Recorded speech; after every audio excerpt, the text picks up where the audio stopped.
right of the people, baby. To truly choose to love is heroic. Everything would be all right if everything was put back in the hands of the people. And we're going to have to put it back in the hands of the people. It takes the willingness to stand by and do what has to be done when it has to be done. What's up, y'all? Welcome to the Off The Shelf Bookclub, episode 3, section 2, part 2. Thank you guys for joining us. Don't forget to like and subscribe, share this video, encourage other people to educate themselves and liberate themselves by reading this book and the other books that we will be continuing to read along with us. So we hope you guys enjoy this journey and encourage other people to join us on this journey. And like in our last episode, we are going to be starting off every episode with a land acknowledgement because we want to continue to build community with all of our communities, especially the ones that were here before us. So here's our land acknowledgement. The Off The Shelf Book Club wants to offer our utmost respect to those who came before us on this land. It is important that we protect and acknowledge the history of the indigenous people of America. Minnesota Makoche, which means the land of the water that reflects the sky, is the homeland of the Dakota and the Anishinaabe people. Minnesota, in its history, has taken part in the genocide of Native people and the multiple treaties that have stripped them away from their homelands. Where the Off The Shelf Book Club resides is home of the Middetawakaton people, which means dwellers of the Spirit Lake. Off The Shelf Book Club will do whatever we can to honor the Native people and their lands and do whatever we can to aid in the land back of the Native people. Ashe. Ashe. So today we're just going to finish off answering some of the questions that we made for section 2, and we will just kick it off with our first question here. We're going to start with, how does the beliefs of Carl Linnaeus on page 41 reflect on the history of racist policies? How do we combat these beliefs and policies today? And so, Jesselyn, do you have any starting points that you... Well, I think, there's where he basically created this hierarchical status amongst race, right? And giving certain characteristics with certain names, and because of that, right? So I mean, that's been used for forever, right? For centuries, whether we want to talk about slavery and how certain people have been enslaved, how black people have been enslaved, indigenous people, all those things, right? That was so dependent on that, and the idea that black people and indigenous people, because of their biology, even though it's not true, right? Should be used for work. And I think that you can look at how slavery has transformed throughout history, once being okay, then it was they made it illegal, but not really, right? Because our 13th Amendment says that it's illegal except for when somebody has been convicted of a crime, then it's okay. And so then they use the prison industrial complex to continue to enslave people, not to mention just the work that Black and brown people typically do in terms of jobs and things that are more Right. labor intensive, just like in everyday, and like those things are done on purpose, right? The system does those things on purpose. Yeah. It was built for it, and like what you said, like it's all happening on purpose. This is the system doing its job. Like when you think about the prison population, or even when people were saying this isn't the America that I know, when the ICE raids were happening on such a high level. But the reality is that this is the America that black and brown people know, because it starts off with Carl Linnaeus. And in on page 41, just to get into the specifics, because I think it's important to talk about what Carl Linnaeus did. So this is what Ibram X Khendi says on page 41. The other races, save Latinx and Middle Easterns, had been completely made and distinguished by the age of enlightenment in the 18th century. Beginning in 1735, Carl Linnaeus locked in the racial hierarchy of humankind in Systema Naturae. I don't think it's like Scottish. I think it's, I don't know, some early English stuff. I don't know. But that's the title of it, but it means system of nature. He color-coded the races as white, yellow, red, and black. He attached each race to one of the 4 regions of the world and described their characteristics. The Linnaeus taxonomy became the blueprint that nearly every enlightened race marker followed, and that race markers still follow today. And of course, these were not simply neutral categories, because races were never meant to be neutral categories. Racist power created them for a purpose. And in this second paragraph, he begins to talk about all the characteristics of the 4 different regions that he talks about. So you have Homo sapiens Europus, I don't know, at the top of the racial hierarchy, making up the most superior characteristic traits. Vigorous, muscular, flowing blonde hair, blue eyes, very smart, inventive, covered by tight clothing, ruled by law. And Homo sapiens Europus means the Europeans. It means European people, right? That description sounds like some shit that came out of a romantic novel. On God. Because most Europeans aren't even blonde or have like blue eyes. Like that shit don't even make sense. Like, you know, when they be talking about some is 6 foot tall men with like, you know what I'm saying? Right. That's exactly what that Like golden was given. locks. Right, it's just crazy. And then you got here's the second description we have here. We have Homo sapiens Asiaticus, which is Asia. Asia, right? Which is Asia. Melancholy, stern, black hair, dark eyes, strict, haughty, greedy, and covered by loose garments, ruled by opinion. He granted the racial character of Homo sapiens Americanus, which means the Americas, so the indigenous people of Americas, a mixed set of attributes: ill-tempered, impassive, thick, straight black hair, wide nostrils, harsh face, beardless, stubborn, contented, free, paints himself red with lines, ruled by custom. And then we have Homo sapiens Afar, which is for Africa. Sluggish, lazy, black kinky hair, silky skin, flat nose, thick lips, females with genital flap and elongated breasts, crafty, slow, careless, covered by grease, and ruled by caprice. So if you sit here and you just think about these words and how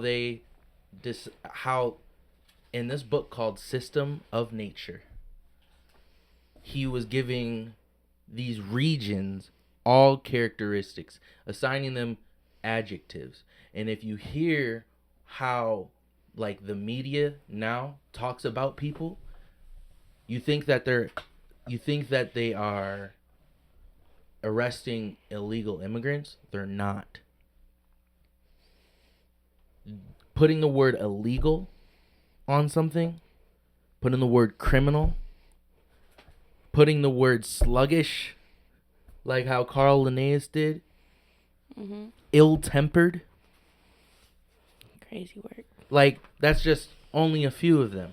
And it's, if you don't see how that is still used in modern day, and if we use these adjectives and these words to describe people and use that in policy, that is how we continue to push these racist policies. Point blank, period. There's no other way to look at it. When you're talking like that, you're speaking through Carl Linnaeus. That is it. That is all. And it's, when you try to run from that fact, you're running from history. And when you run from history, you repeat it. That's why we still have segregation in America. It may not be with a sign, but we still, redlining still exists because they're able to push these policies and make it to where they put these adjectives on there where it seems like it might be okay because you're thinking you're doing the right thing, but you're talking about people here. And that's I think the most forgotten part about this is that it's people that we're talking about. And when we use those type of words, that's what allows the transatlantic slave trade. That's what started it. Identifying people as this. Separating people by race. And then giving them characteristics to make it easier to determine that they are more cut out for the inhumanity that we bring upon them. And if you don't see that today, then you're blind. Genocides are happening everywhere. And we allow it to happen because of the bodies that are dropping. Because of the color of the bodies that are dropping. That's why we allow them to happen, because we talk about people like this. We allow the media. We allow policy. We allow people to talk about other people like this. And once we start nipping it in the bud, that's when we can see the end of these racist policies. But that little thing that you think is just, you can't be passive about it anymore. We should have never been passive about it. Little things add up to big things.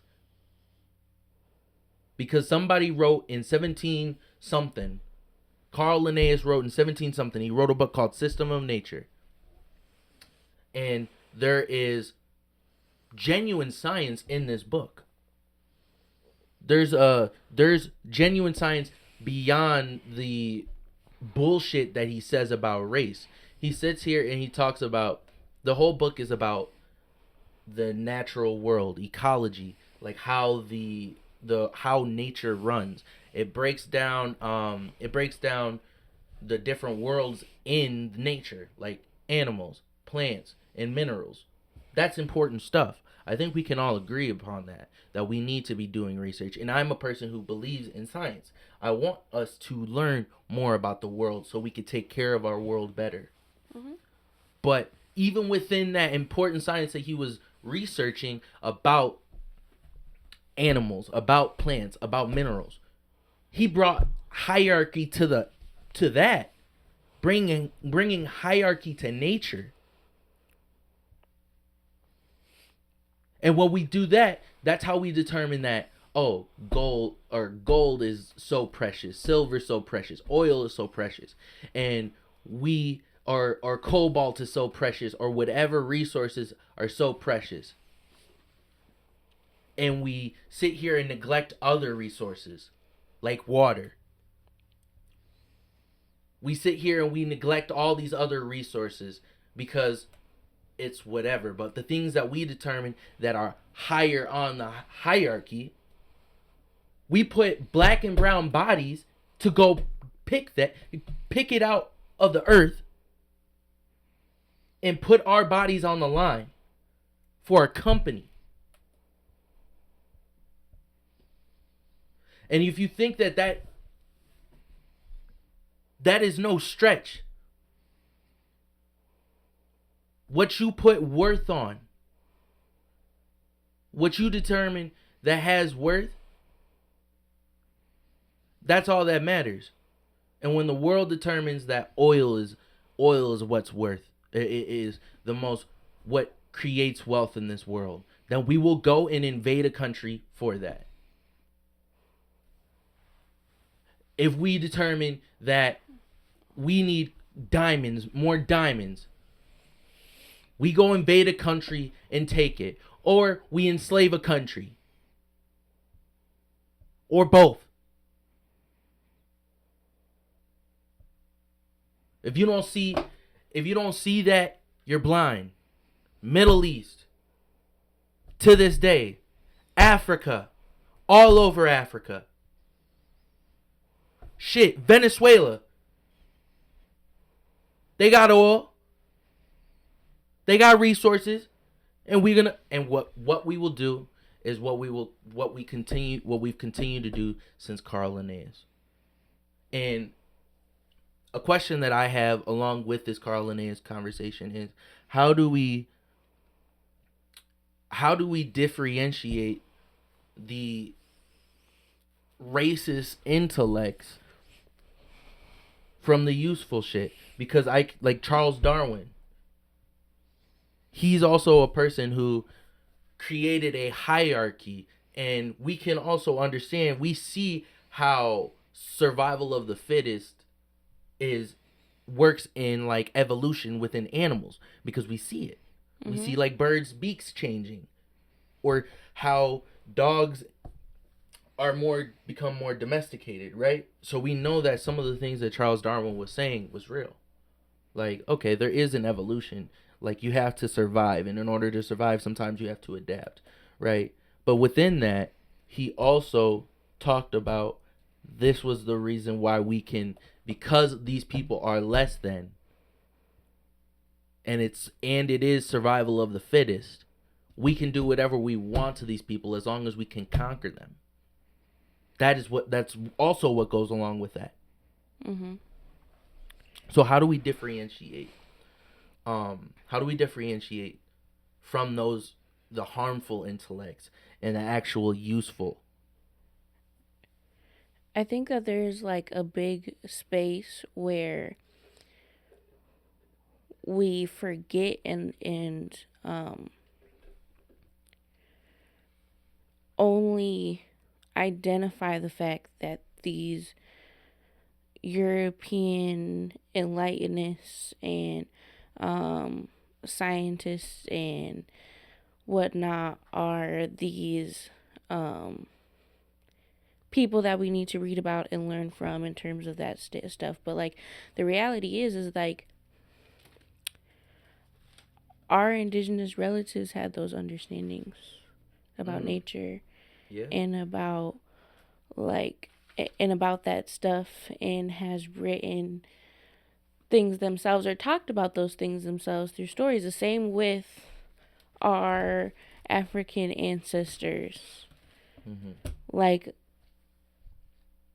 European enlighteners are not the only people to talk about those things and write stuff on those things. And I think a big part about that is to like genuinely take a step back and a step away from that area and actually look into other people who have written stuff on there. Because like, if anybody knows the land here more than anybody, the animals that reside here, or used to, right? Or the plants, it's the indigenous people.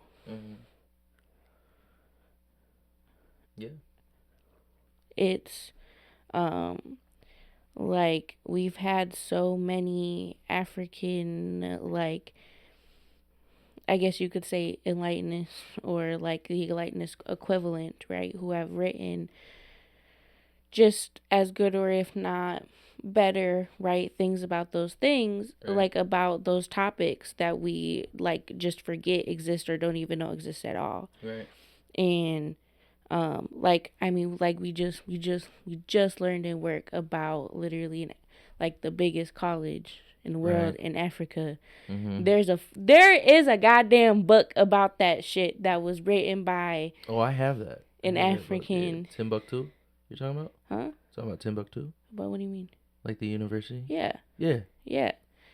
Like, there has to be at least 5 books Mm-hmm. that talk about Right. what both of those European enlighteners talked about, but better. Right. That would make more sense. Without the hierarchy of like race or just period. We don't know. I mean, I think that we have to rid the hierarchy, and I would be interested to see like other perspectives on that, and if they do have hierarchy in Yeah. them too, and if it is, like, how does that look like? Right. You know. It's right. It's just like like we need to, like, people refuse to like actually look at those things or you know look into those things. It's kind of similar-ish to the idea of like reading certain books like To Kill a Mockingbird. And I Right, think To Kill a right. Mockingbird is really important and I think should be read. I'm not going to say that it shouldn't. And it's like also a specific book that portrays like white saviorism. Mm-hmm. And there are like tons of books that written by black authors from a black perspective that can get across the same idea. To Kill a Mockingbird, that would be better because it's by a black author and by like and comes from like a genuine perspective from black people that is more necessary and more different because Right. like there is like what's always constantly even talking about history about other people is from a white Western or European perspective about people of color, and that's where that problem lies Right. to begin with. Right, because like, how are you gonna take somebody who just landed up on these shores, take their opinion on these people, and who he doesn't even know, and just take their opinion and run with it? Like, he hasn't gotten to know those people. You're taking one man's word to speak for Mhm. everybody, and I think that you brought up a really good point of like, we have to really, like, we have to look for our indigenous community for education. We have to look for our African and African community for education. We have to look for all our communities for education as well, to decolonize education. I think that in order for us to really get to the point where we are, um, you know, not creating anti-racist policies, it would be like, the first step would be creating a decolonized and anti-racist education system. Mhm. And we're far from that, because we don't learn, like, you have to, in order to really learn about African American history or indigenous the Native Americans and the indigenous people of America's history, you have to take an elective. But like, the required classes are all, white history. Right. And I mean the reality is like nobody can talk about the Jim Crow South or even Right.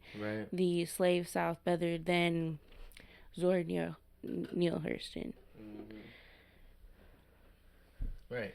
or Toni Morrison is another one who also like there's plenty, right? But like I say Zora Neale Hurston in particular because her life, like, as like I don't want to use the wrong word, but is it an anthropologist? Yeah. Right? Like, and, you know, coming from there, was it her grandparents or her parent? I think it was her parents, right, who were enslaved at first, or her grandparents that were enslaved, and, like, has that genuine, like, first-hand experience living there, living in the South, and then going, right, to when she's writing these books. And, like, truly encapsulates there's, like, her neighbors' stories, reading Mules and Men, right, because it talks about folk tales, stories, hoodoo, and, like, because she was like it talks about a lot of her apprentice days for multiple different hoodoo priests in New Orleans, like how she encapsulates those stories. That's why, like, she's also one of the harder ones to read, is because, like, she's taking what they're saying word for word, like, out of their mouth. So, like, the writing is not traditional, but, like, that's how we, like, truly understand history and our, like, people. And Toni Morrison's the same way with her stories about the South and, like, slavery and things like that. Like, genuinely using our words and our dialect is how we understand. We understand, like, where you know, how, like, that provides, like, a deeper understanding. Why, like, people that aren't us can't do that. Right. They can't put that in books the same way that we can. Right. Textbooks the same way that we can. Right. And I remember, like, when I was in, like, I think it was ninth grade, we read To Kill a Mockingbird, and that was, like, a huge conversation. And I remember I said, you were English teacher's worst. yeah, no, I was sitting here, I was like, why the hell are we reading this book? Why the hell are we reading this book? You're telling me we need to hear from a white perspective, a white lawyer's perspective, how Jim Crow was bad and how, like, racism is bad. I'm like, we have so many people that we don't, there's so many speeches, books, and just overall literature of black voices, and we're sitting here reading from a white perspective. Like, it just, and I got a lot of heat for that, because I was like, it doesn't mean anything to me. Because I don't need a white person to tell me how racist America is. I don't. And I think that book, like, has, like, it has its perks for other spaces. Like, it has its perks as a white person reading it. Right. Like, and that maybe it's like that an is ally. going to be genuinely helpful for those, for people, right? Whereas, like, maybe as a black person, right, I can get that through, I can get similar messages through people that look like me with their books. Right. And I don't understand, though, why. I think there's an issue here. Like, I understand that representation matters. Like, that's something that I believe in.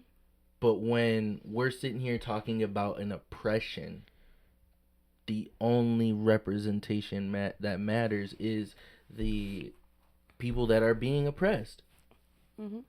I mean, you can, as an ally to those people who are being oppressed, you can write about it and try and spread the word. But to take the front line is bullshit. And to be teaching that in school for everybody is bullshit. Put them in the shoes. Like, I'm not going to sit here and ask or want to listen to a Nazi soldier's fucking perspective. I want to hear Anne Frank's. Right, which we did. Right, and that was really helpful. Which got away, which hammered away the point that made, like, white people, when they hear, you know, Nazi Germany, it makes them fucking sick to their stomach, like it should anybody. Because they read Anne Frank, right? And, like, Frederick Douglass is great. His writing's amazing. We also need more than just Frederick Douglass. Right. Frederick Douglass isn't even taught actually to us. Right. And or we we're need not more reading any of his stuff, but like I know that like some people like do, like I know, like I think my mom might have in college though, but I don't think it was in high school. But like, or Martin Luther King. Like, yes, that he was a great man. We need to hear his perspective. He was a valuable perspective during that time. But there are also plenty of other people that we could listen to that give valuable perspectives as well, and different perspectives. And we should still listen to Martin Luther King. We should still learn about Martin Luther King. and I think part of that is like also diversify it.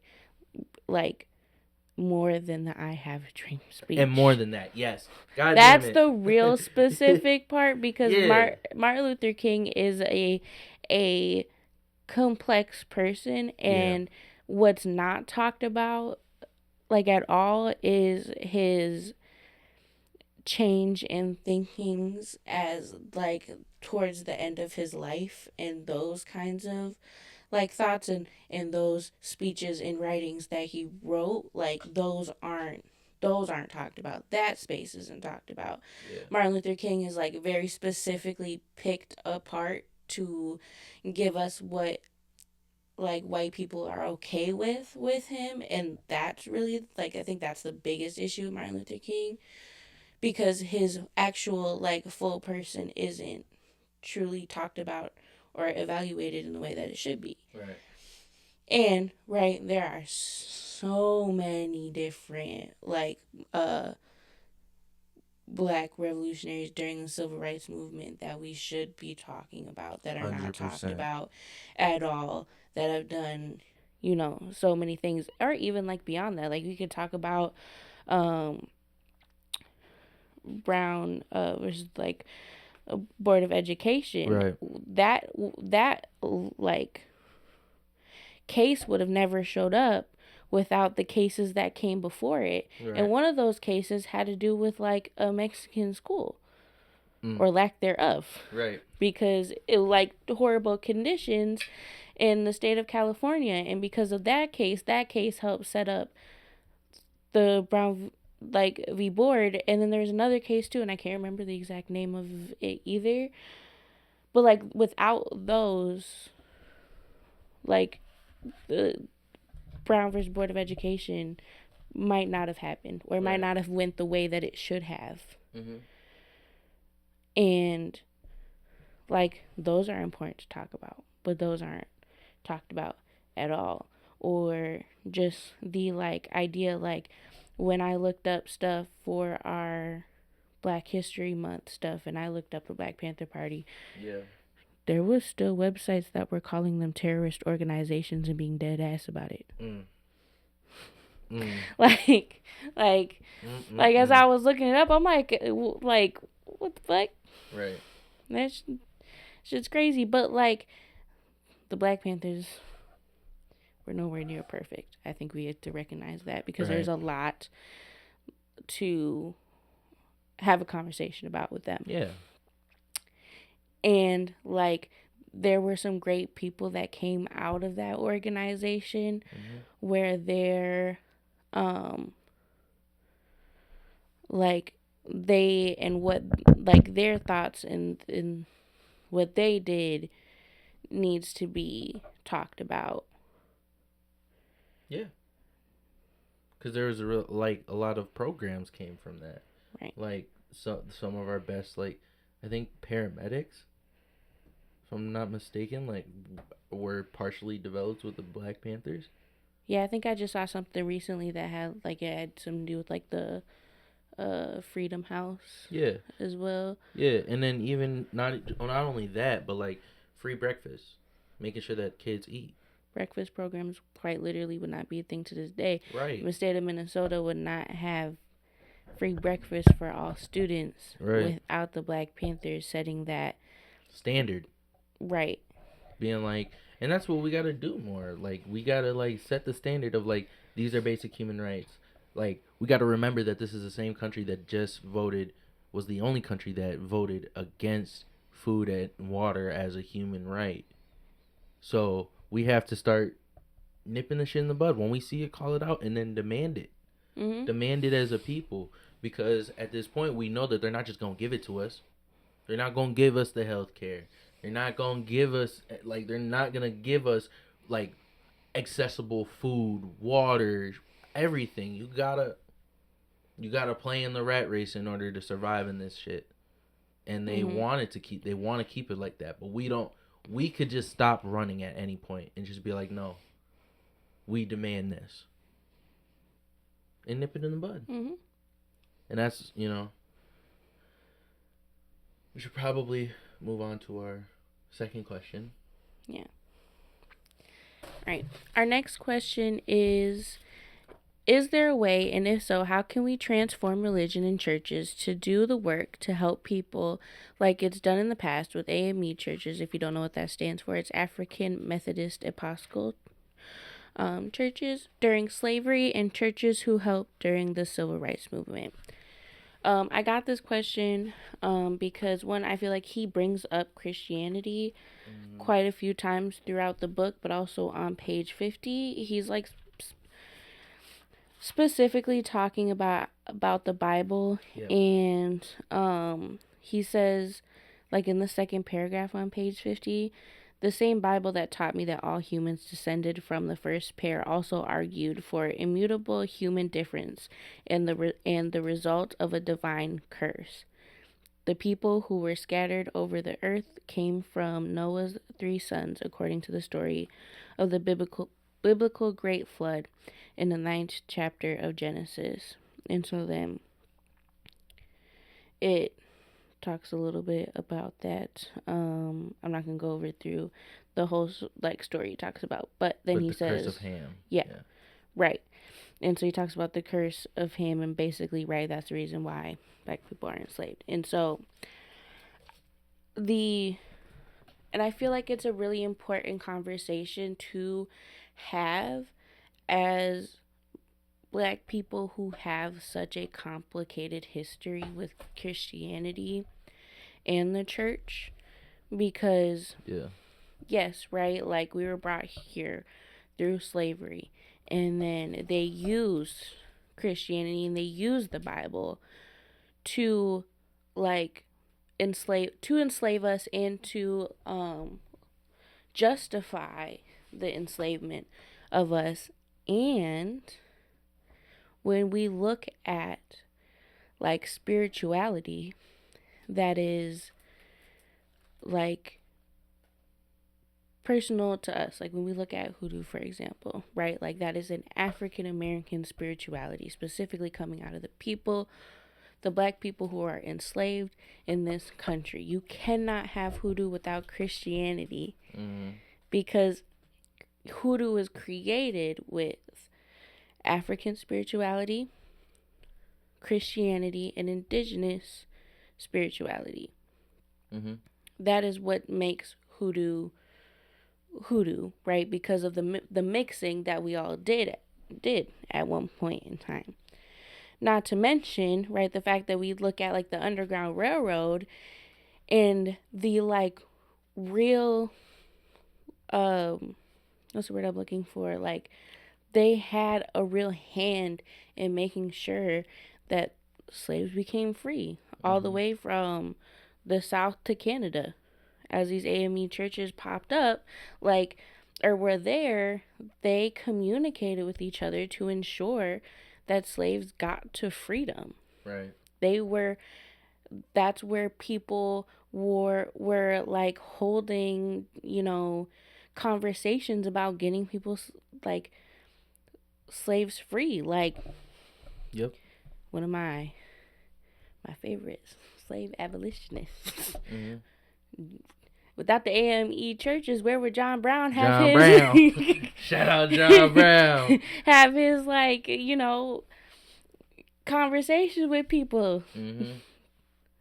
Those are, they're super important. Not to mention, we think about, the civil rights movement, and in ways, right, the church had a big part, was whether we look at the Southern leadership, a Southern Christian Leadership Conference, that had people like Ella Baker, Martin Luther King, John Lewis, right? These people that we look so up to, that have done amazing things for us, the fact that there was a point in time where black churches like fed people, Right.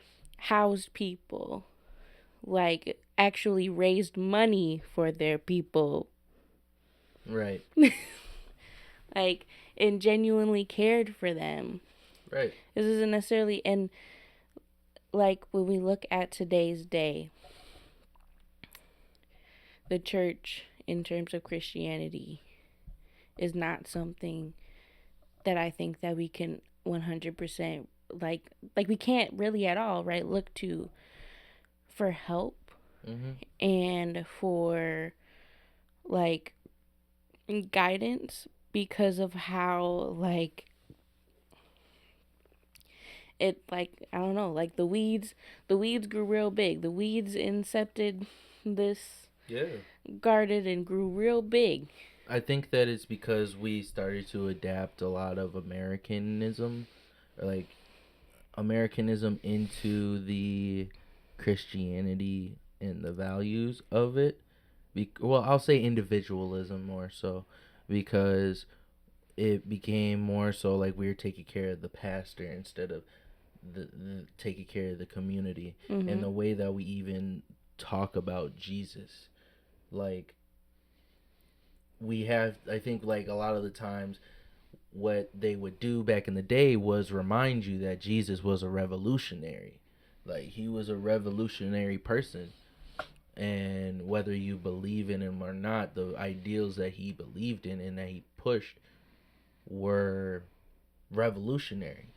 He fed how many people just with a little bit of bread and some fish and shit, you know what I mean? Right. Like, that's what y'all supposed to be doing, is creating something out of nothing, you know what I mean? You're like, we all are going through this struggle, and when we start, every week y'all have a great amount of people who come to you and look to you for the word, and you're not telling people and reminding people the revolutionary side of Jesus. And I'm saying this as a non-believer.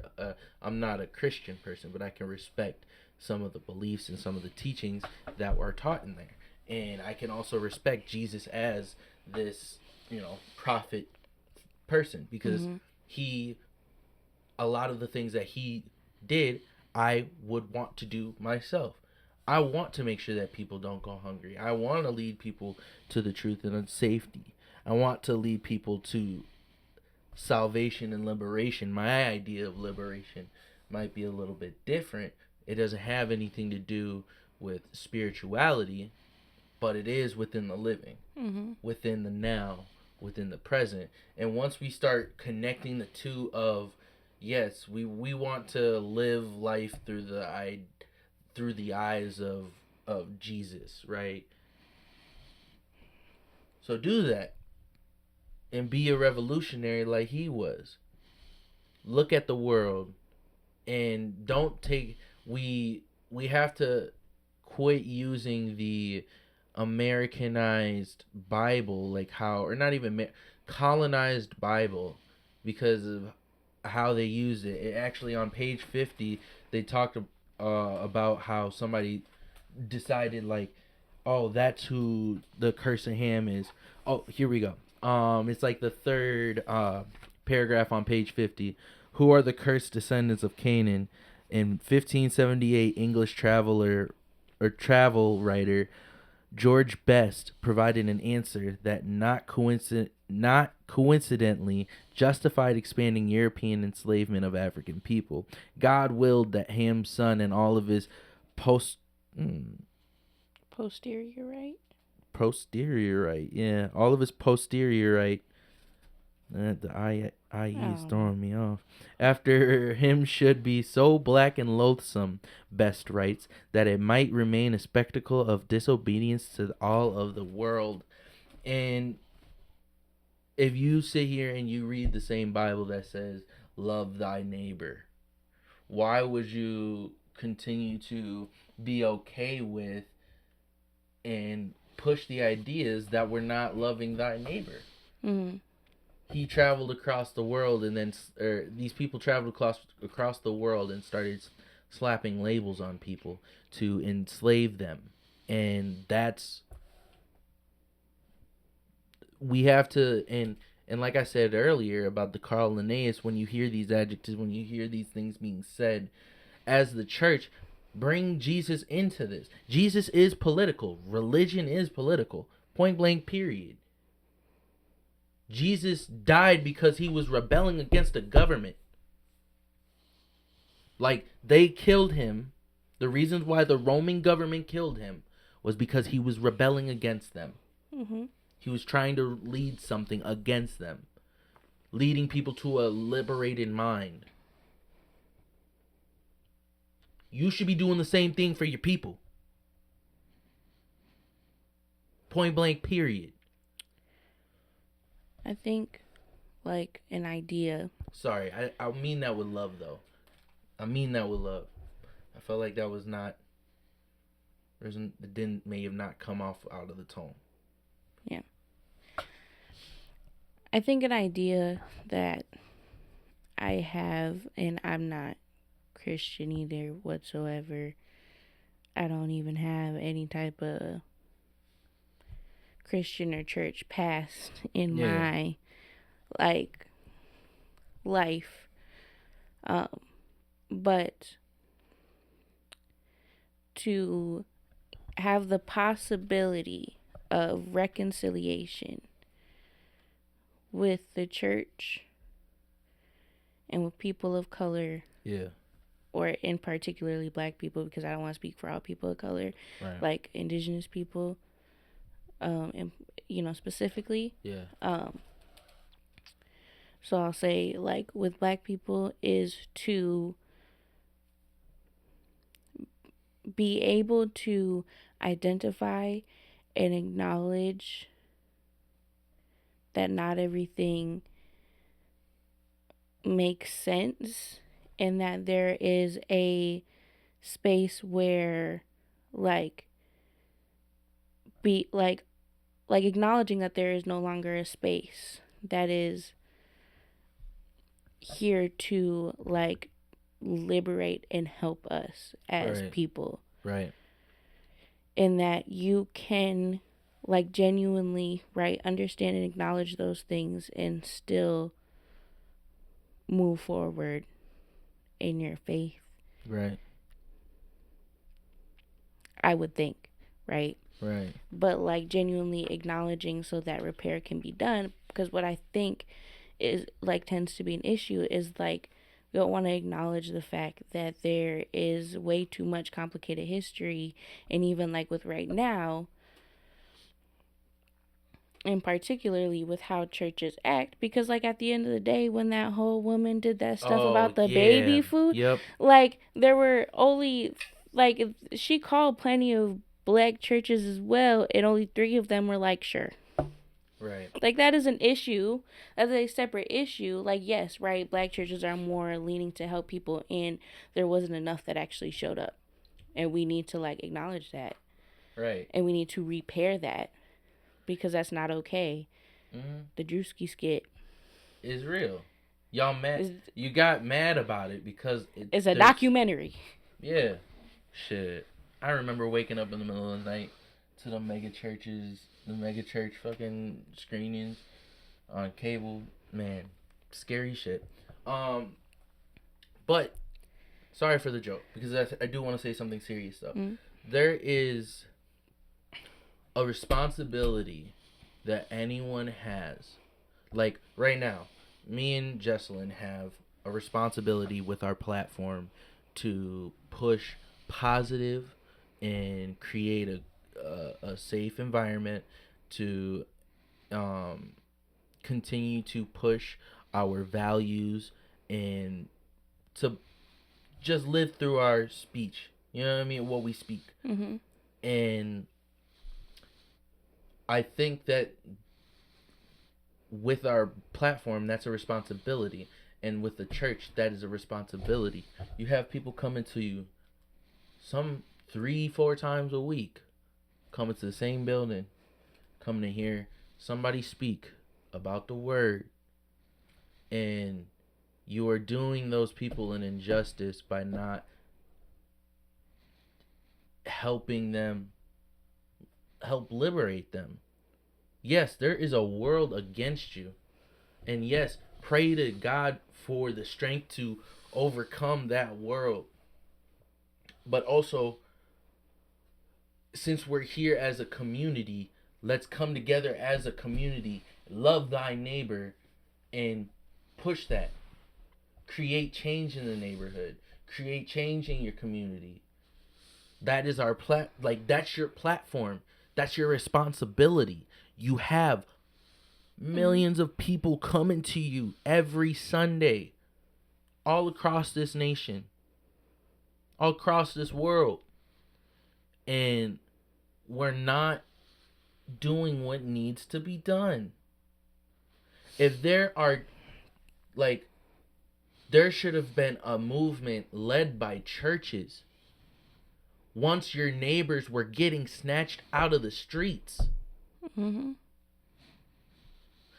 That's not loving thy neighbor. Instead, we got someone cosplaying as a pastor. As an ICE agent. Who's an ICE agent? Might I say drop them charges, because don't none of them people deserve to be charged. None of them do. Because at the end of the day, that man, you're sitting here coming into the community and doing that. You shouldn't want anybody leading your community as a Christian who is actively not loving thy neighbor. And I'm just running with that line because it's basic. And what you gonna argue with me? That you can hate your neighbor? You're supposed to, what is it? Hate the sin, love the sinner. Right. Right. Hate the sin, not the sinner. And we're not doing those things. We're not doing those things. We need to do that. Cause when Martin Luther King heard about the shit that was going on in Memphis with the workers, trying to get them to unionize, and then there's the I Am a Man march. Mm-hmm. What that got to do with Christianity? Mm-hmm. That has to do with humanity. That has to do with humanity. And right now, when we continue to push these issues, we're having a war on humanity. It's just where is the line? Where are the morals? Where are your values? What do you stand? If you don't stand up for nothing, then what do you stand for? You gonna fall for anything. And we have, like I said, with any platform, you have a responsibility. And as a church, you're supposed to be liberating your people. That is spiritually and in here. And that doesn't take away from your faith. I want you to believe in what you want to believe in. But I also want that belief to be actually in action. Yeah. Mm-hmm. Yeah. I think that there's room for reconciliation as somebody who does not believe, but it's definitely going to take a lot of work. Oh yeah. And a lot of acknowledgement and a lot of community work. Right. It's gonna take you deciding to lead marches. It's gonna take you deciding to go sit down with politicians and call them out on the board. Go sit down, even though it's ACAB. Go sit down with your police chief. Because I know there's dirt in every PD. Let's uncover it. Let's work it out. And that's how reconciliation happens. Instead of being passive. Mm-hmm.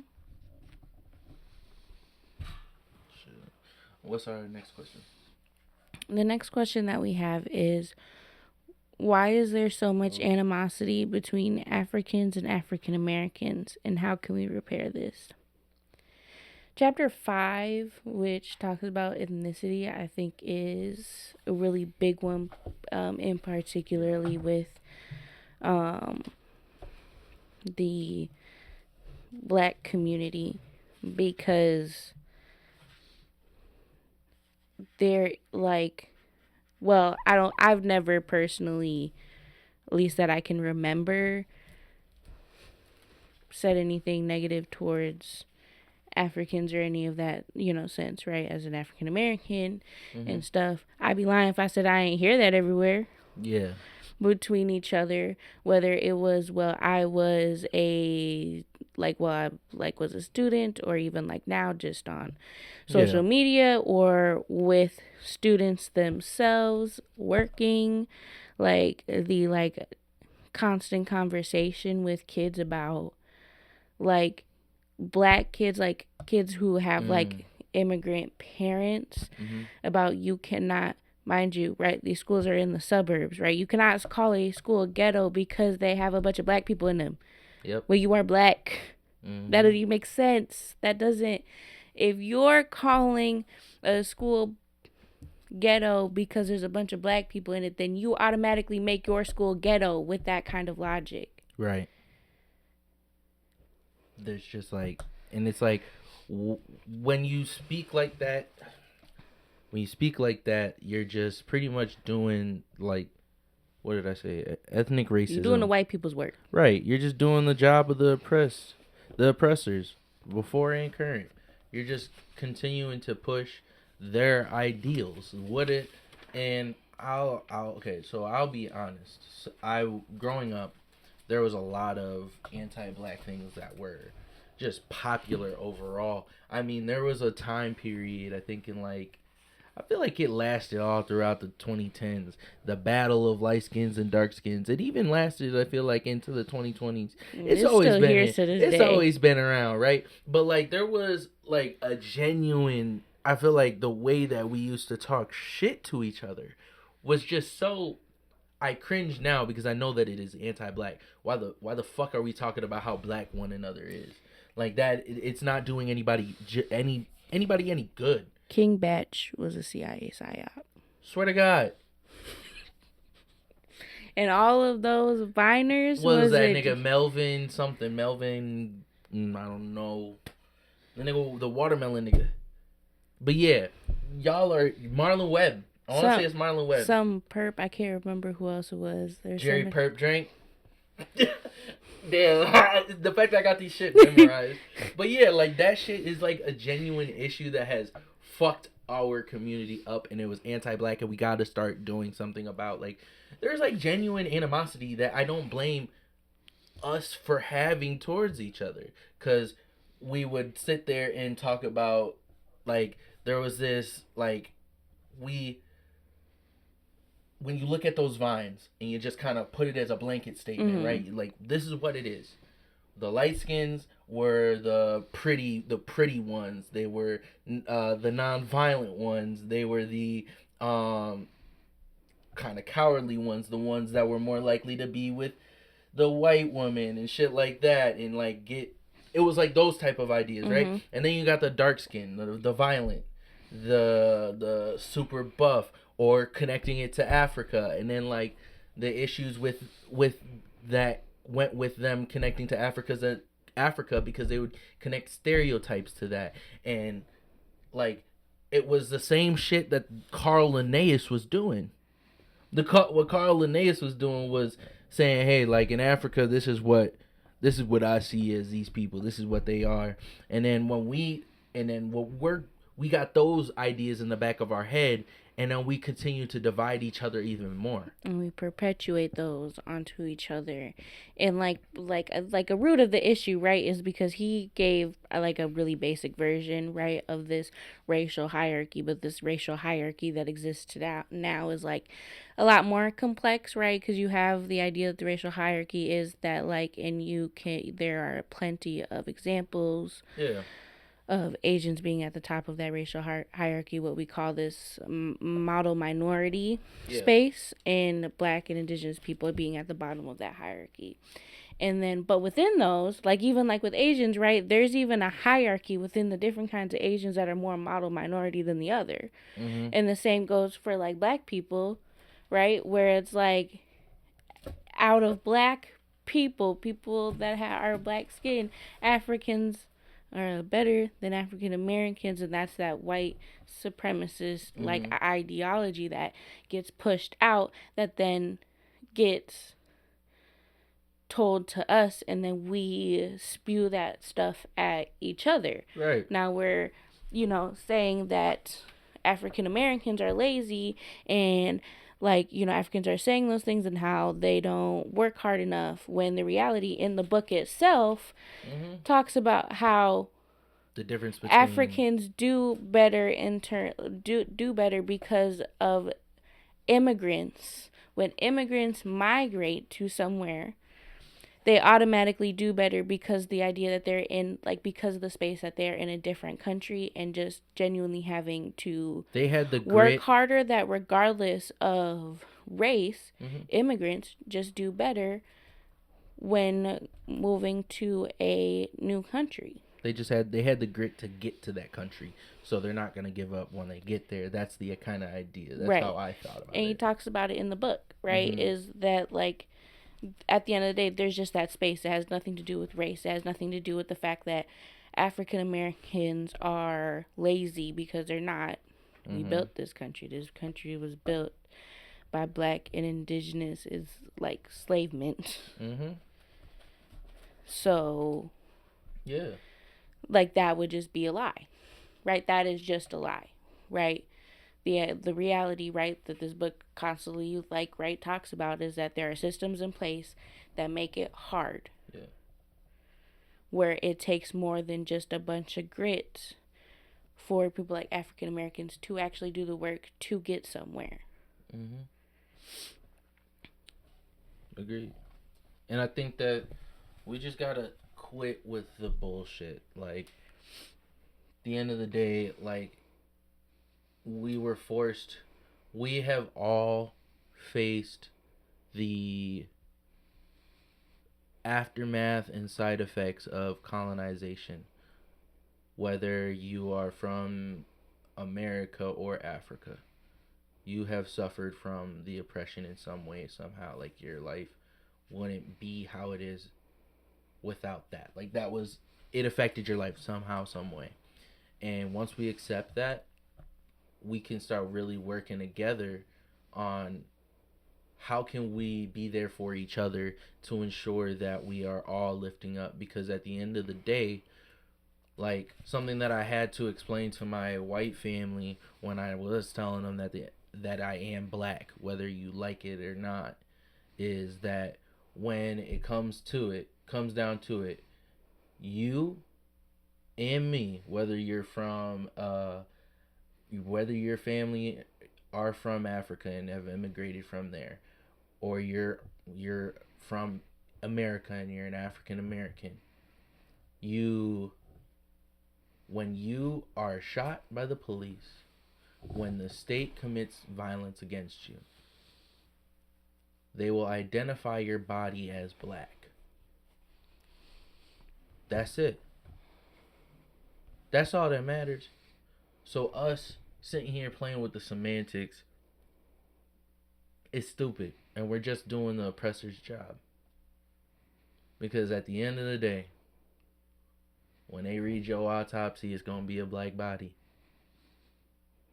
There should be nothing wrong with holding close the culture as African Americans that we've created here, that is specifically ours, right, as African Americans, as Black Americans, right? Whatever, we want to use, right?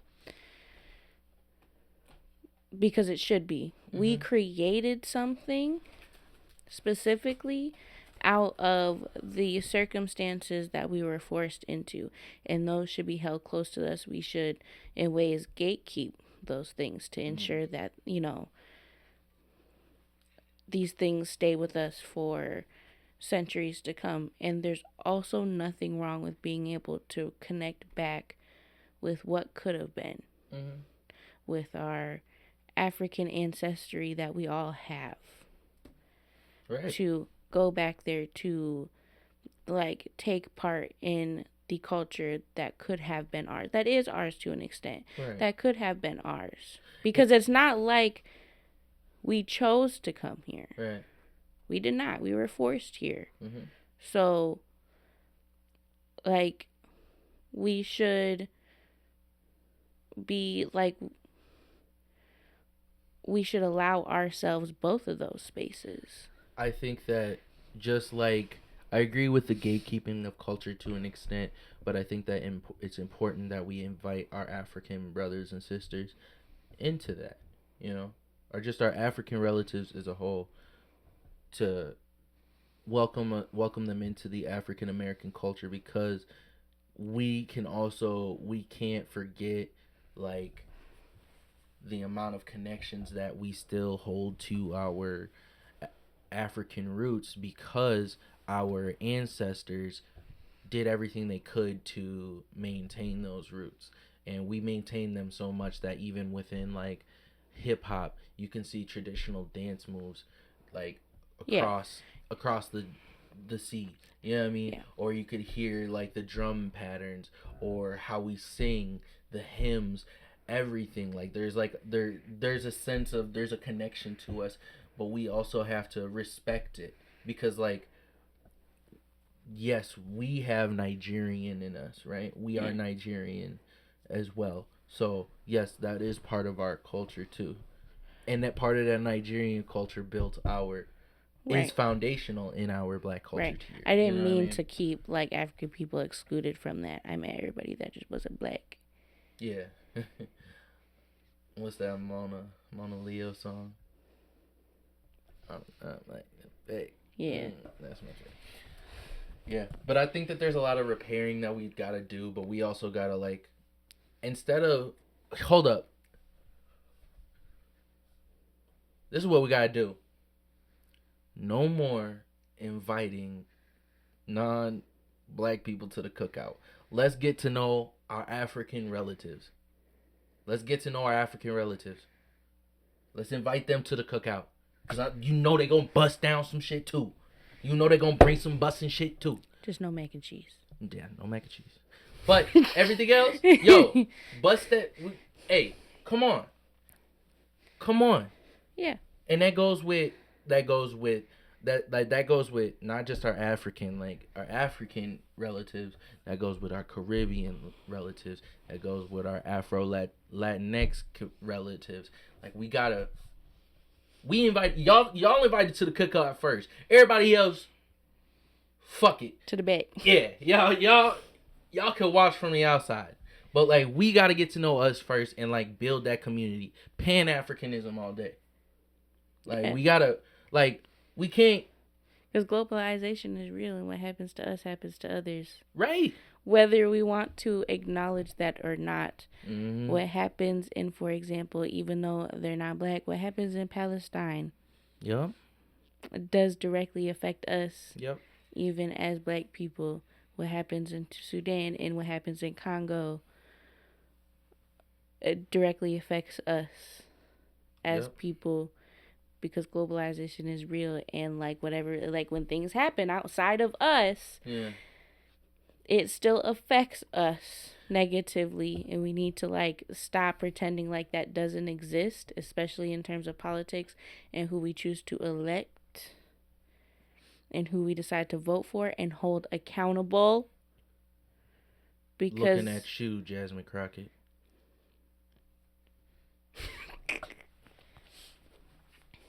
Kamala Harris. What's that nigga name from New Jersey? Oh, that bald nigga that was talking for like 24 hours? Yeah, especially. Shut up, bald nigga. Bald nigga. I'm done. If you ain't got no spine, get the fuck out the way. We don't want to hear from you. At the end of the day, I expect that out of the fucking white politicians. I expect that. But a cool ass nigga, I I can't stand. Cause you is not. Yeah, alright, yeah. We was in the store the other day. We got a new name for coons, Uncle Tom's, sellouts, phony Negroni. That's what you niggas is. Phony Negroni. Jasmine Crockett, the nigga from New Jersey, Kamala Harris. I expect y'all, because you guys are you are in community with people that are oppressed. Point blank period. Right? Like I said, if a motherfucker shoot you or kill you, what are they gonna do? They gonna say a black body. So you need to be in alliance with a black body. Because when that shit's happening over there, that's a testing ground. That is testing. They are testing what to do when they want to come and do it to us. You seen how the ice was moving, right? Okay, we're answering our chapter 6, the body questions. How the body, black body, violence on the black body affects society. Which those questions are: how does our government and media portray black violence, and how does this affect society? And how does fear of the black body affect us? All right. So, Jasmine Crockett and Kamala Harris, a bunch of, I can't think of your names right now because it ain't really worth it. All you phony Negroni politicians, listen up. When you sit here and you help fund going to war in the Middle East over the resources, right? Over resources. And y'all sitting here knocking down doors, going into communities, busting shit down, and you wonder why they hate Americans. Right? You wonder why they hate Americans. It's because you're going over there and doing it. And now that it's over in our fucking country, you want to act like you ain't fucking know about this shit? I don't give a fuck if this shit's happening in the United States. I don't care if it's happening in Sudan. I don't care if it's happening in Iran. I don't care if it's happening where the fuck ever. This shit is inhumane. Why is it okay to do? Because of some imaginary fucking lines? Yo, shit's just straight red. Phony Negronis, I don't care. Phony Negronis, I don't care. Y'all, point blank period. Black people, indigenous people, we know how the United States do it. We know how it is to be oppressed. We know how it is to be massacred. So why are you supporting it? Because it's not in some imaginary fucking line. Get the fuck out of my face. There are way too many people and too many politicians out here that are just okay with allowing something to happen, even though, like, just because there might be one somewhat reformist, like, thing right in these bills. And I think that, like, we need to start. There's not enough people right now that are, like, genuinely cracking down on politicians, and politicians cracking down on each other and being like, absolutely not. We are not going to do this shit whatsoever.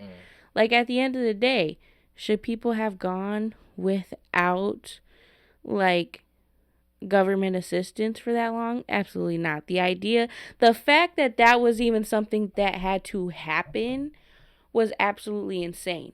But given the fact that you had it happen, don't let us do it for fucking nothing. My dad shouldn't have to go without food stamps just for you guys to not pass shit.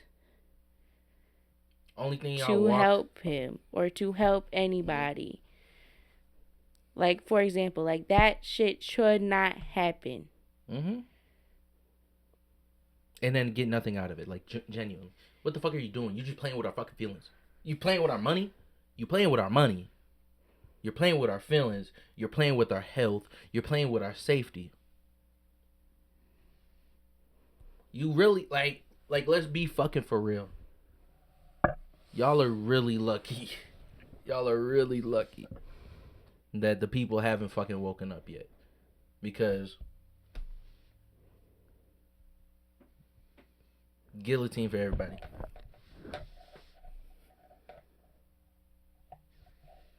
So,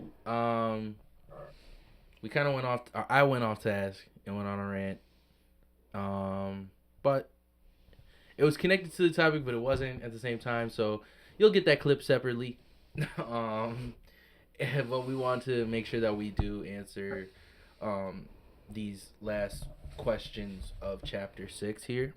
And the last two questions here are: how does our government and media portray black violence?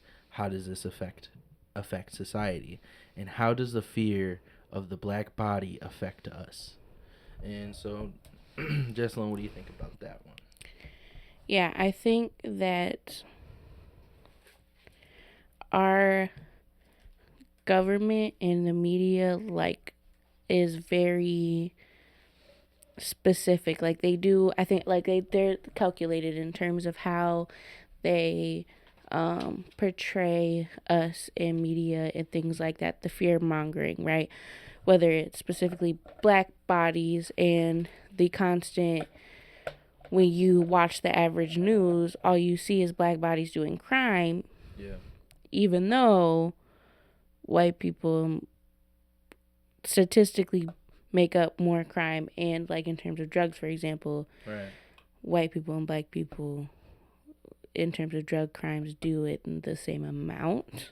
Right. And so, like, there's reasons for that. Or, like, immigrants, right? Like, you know, one person, like, one immigrant that does something bad, then all of a sudden no immigrants are allowed to be here up in this country, which is absolutely ridiculous, right?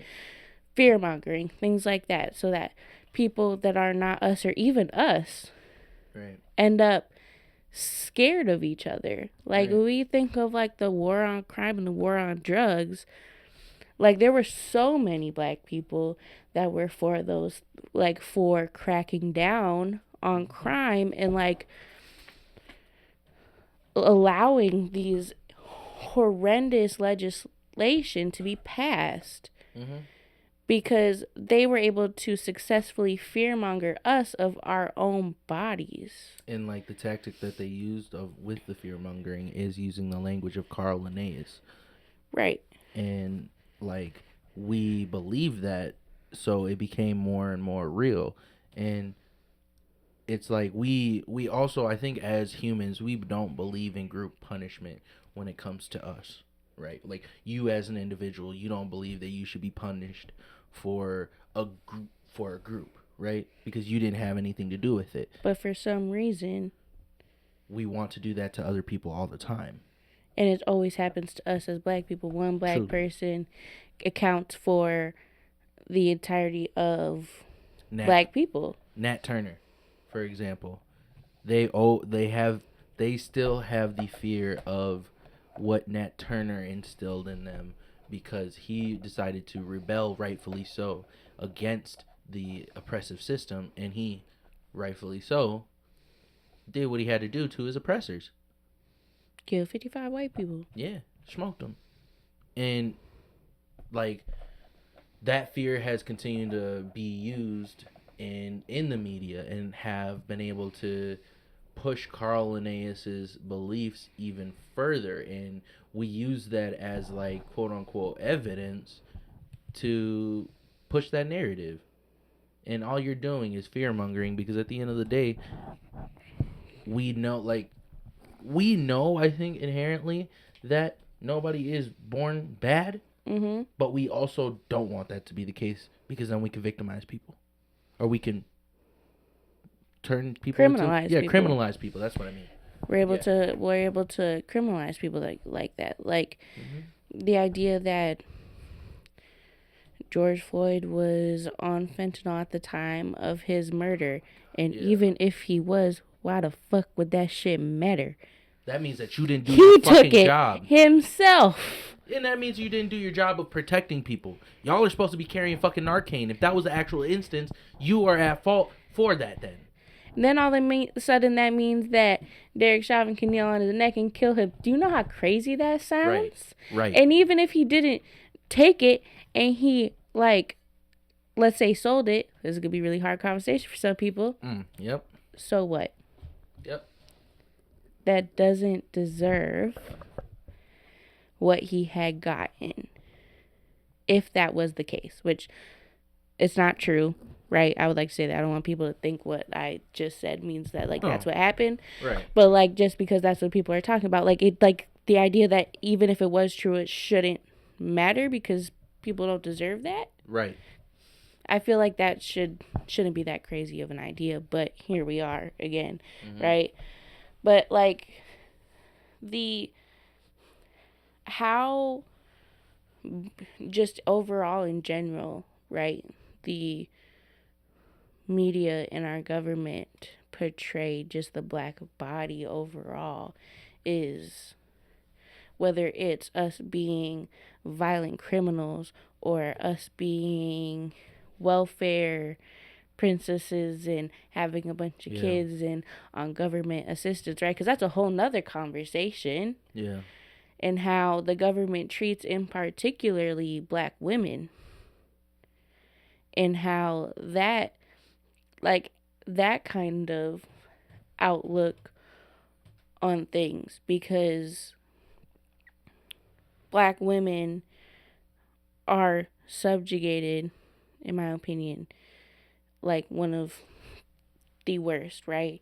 Yeah. Not only do you have the welfare queens and whatnot, and the idea that we just out here having crack babies, right, during the time of the war on drugs and stuff like that, that we have to, like, go through. But then during the war on drugs, you want to take out, like, our significant others, our husbands, our like, you know, like, fathers, right, leaving us to do all the work, and then you want to kill us, and our killings go completely unnoticed. I seen this one black woman. She was a comedian. It was a joke, but, like, it was an interesting conversation. This is a little bit off topic, but it isn't at the same time, because it talks about both black men and women's bodies. And she was like, the idea that dating a black, which I don't necessarily agree with, but dating a black man, right, as a black woman, it's almost like y'all are in oppression Olympics.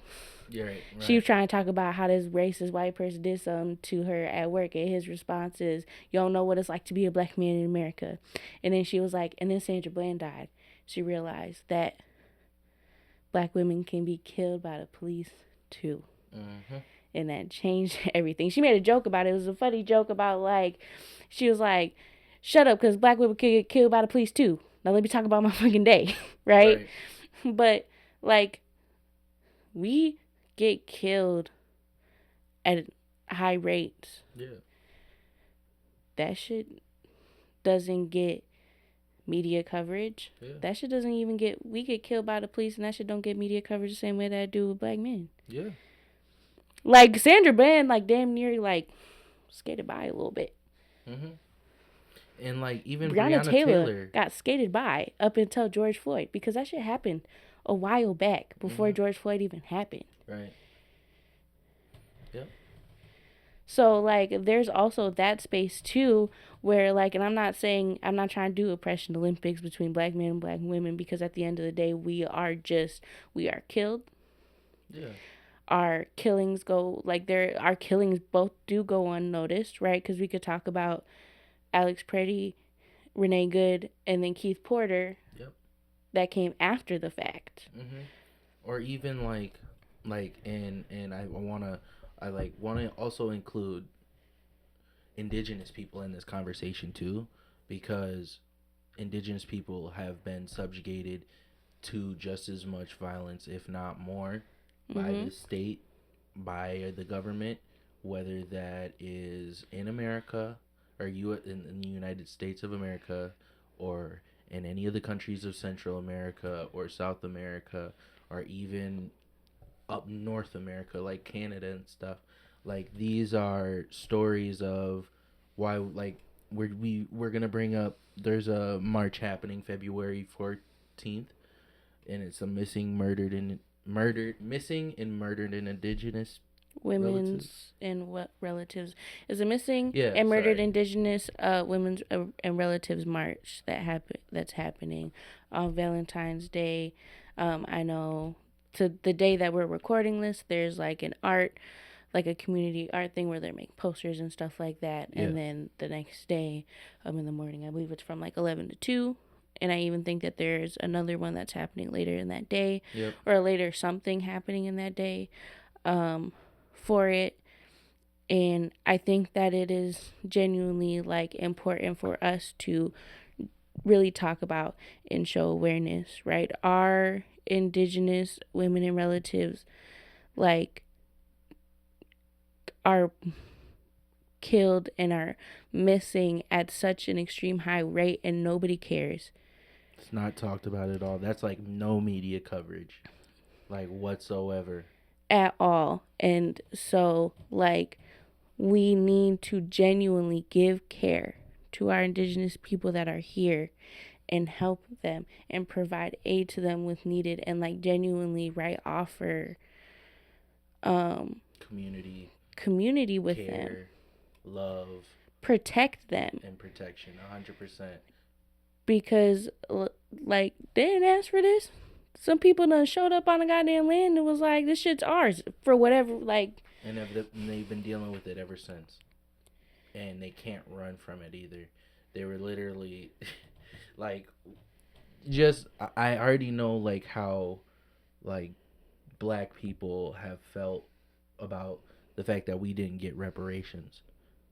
And the way that Native Americans are treated to this day, where they have, like, the smallest percentage of the American land that they can live on, that is theirs, that they can live freely on. And live freely is, I say, very, I guess I don't really mean that, because we fucking govern them too. We fucking govern them in every way we can, because we sit here and we try and put pipelines through them. And we don't respect it.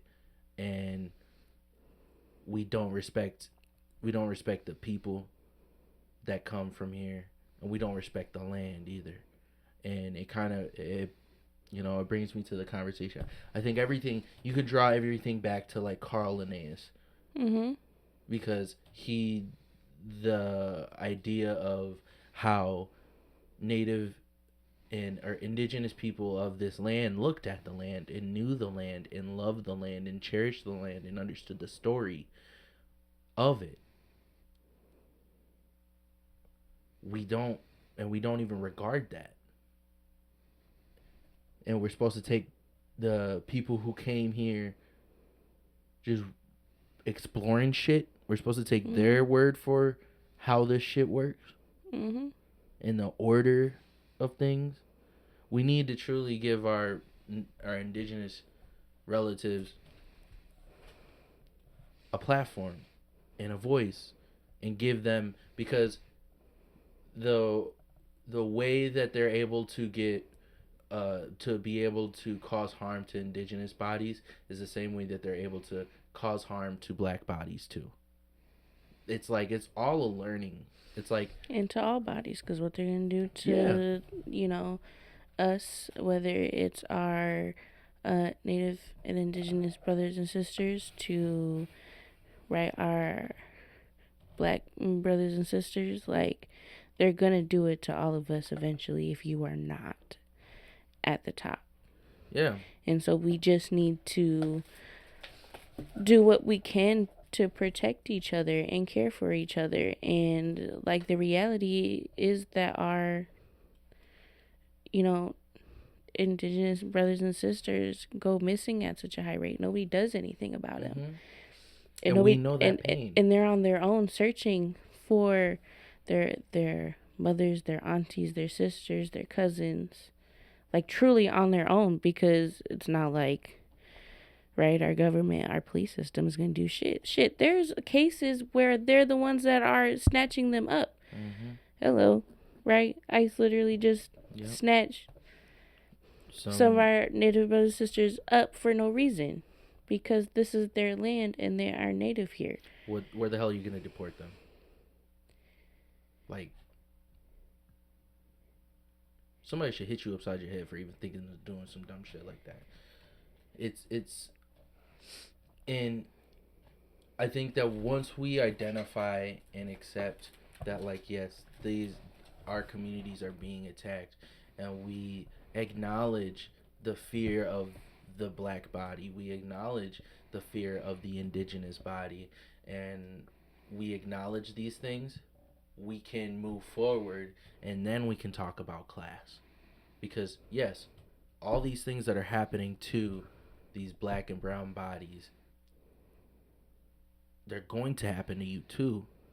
And because you were passive then and now, you can't expect to just call it a class thing when you didn't acknowledge it was happening before.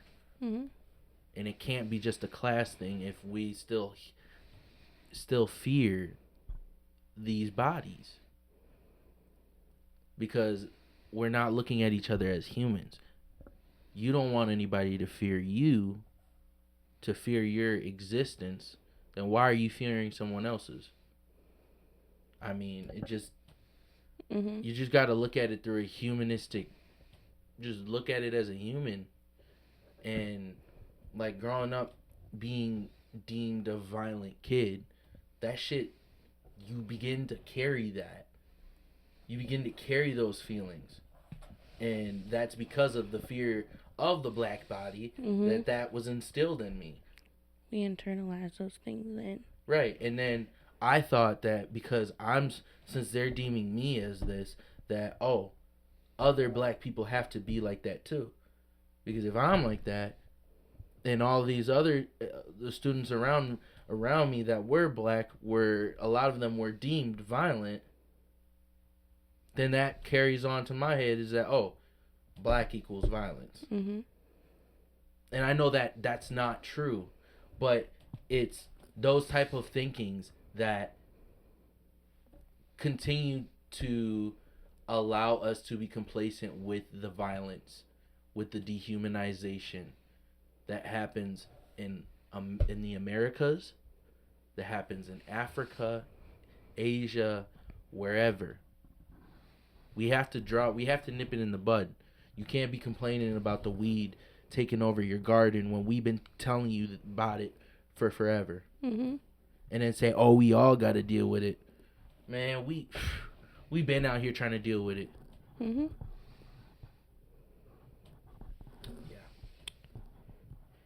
Yeah. I think with that being said, though, if you live in Minnesota, we urge you to partake in the protest that's happening tomorrow. If you can't do that, or whether it's tomorrow, today, any day, really, right? Like, truly show up for our indigenous relatives, and our brothers and sisters, but also, right, there are so many Native businesses and organizations that are boots on the ground right now and shouting some out, like Powwow Grounds, Yep. who is doing so much work to help the community. And so if you can't, and we can provide a list too of people that are working, like, to go out there and support them, buy things from them, donate to them, because they are truly providing people that can't work right now, that like are truly struggling with resources, because there's so many people that just can't leave their houses. Yeah. They can't go outside, that are just overall struggling, right? Whether they're helping like a homeless population currently, and things like that. And so support a Native business today and every day. For real. And just show love to the community. Like, make sure you're following all of us on our on all of our social medias, because we share community engagement all the time, like how you can get active in your community, because that's where it starts. And if you want to truly start living through living with anti-racist values, it comes with action. It doesn't just come with, oh, I don't see color, which is a bullshit ass line, as well as you posting on social media a quote on some little quote or saying or whatever. It takes more than that, because true action is where it's gonna start taking place, man. That's all and fuck the, like, obviously we gotta vote, but Please vote. we gotta vote. But community work is where it really starts. Right. Starts before the booth. Community work is what's really moving Minnesota and like truly like helping out Minnesotans. It's not the government. It's not Tim Walz. It's Shirley Dam and goddamn Frey. Mm-hmm. Right. And remember, the revolution starts within your mind. Shout out Gil Scott Heron. But you gotta mobilize your mind first. You gotta be able to find that community, connect with people, and not just be in your bubble. I'm saying this as somebody who's actively trying to do those things. Mm-hmm. It takes work, and it's not just one day you wake up and you're perfect. It takes work, and we're here for you guys on the journey.